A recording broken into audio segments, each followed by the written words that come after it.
বেশিরভাগই মুশরিকদের যত মূর্তি ছিল সবগুলোই বেশিরভাগই নারী আকৃতির ছিল। তো শাড়ি বা গয়নাগাটি যা আছে এগুলো পরিয়ে পুরো বিয়ের কোণের মতো তারা সাজিয়ে রাখতো মূর্তিগুলোকে। এখনও আমরা যা দেখি। তো মক্কার মুশরিকদের ধারণা ছিল যে ফেরেশতারা আল্লাহর সন্তান, নাউজুবিল্লাহ, আর এই সন্তানগুলো সবাই নারী, আস্তাগফিরুল্লাহ। অথচ মজার ব্যাপার সেটা হলো তারা নিজেদের জন্য কোনোভাবেই কন্যা সন্তান পছন্দ করে না। অথচ একে তো আল্লাহর সন্তান থাকার প্রশ্নই ওঠে না, তিনি সমস্ত জৈবিক কর্মকাণ্ড থেকে পবিত্র।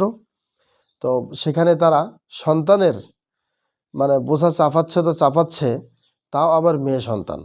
এটা কেমনে সম্ভব? তারা আল্লাহকে উপাসনার যোগ্য মানে এবং আসমান জমিনের মালিক হিসেবেও স্বীকার করে, কিন্তু আল্লাহকে তারা শিরিক করার বেলায়ও পিছপা হয় না, আল্লাহর সাথে শরিক করেই চলে তারা। এমনকি মুশরিকদের কাজ কারবার এমনই অদ্ভুত আর ঘোলাটে যে শিরিক করতে নিষেধ করলে দ্রুত একটা যুক্তি তারা দাঁড় করে ফেলে। মূর্তি পূজা যদি খারাপই হতো তারা বলতো তবে আল্লাহ আমাদেরকে তা করতে দিতেন না। যদি খারাপই হতো তাহলে আল্লাহ আমাদেরকে কেন করতে দেন? এবং তারা আরও বলে যে তিনি না চাইলে আমরা কি এগুলো করতে পারতাম? তার মানে তাকদিরের প্রতি এত বিশ্বাস তাদের, তারা অন্যায় কাজ করলেও এটা তাকদিরের উপরে চাপিয়ে দেয়, যেন আল্লাহ নিজে মাটিতে নেমে এসে তাদেরকে নিষেধ করবেন। তাদের কথার ভাবভঙ্গিমা এমন। অথচ তিনি যে কোরআন পাঠিয়েছেন এবং রসুল পাঠিয়েছেন তাতে তাদের কোনো ভ্রুক্ষেপ নাই।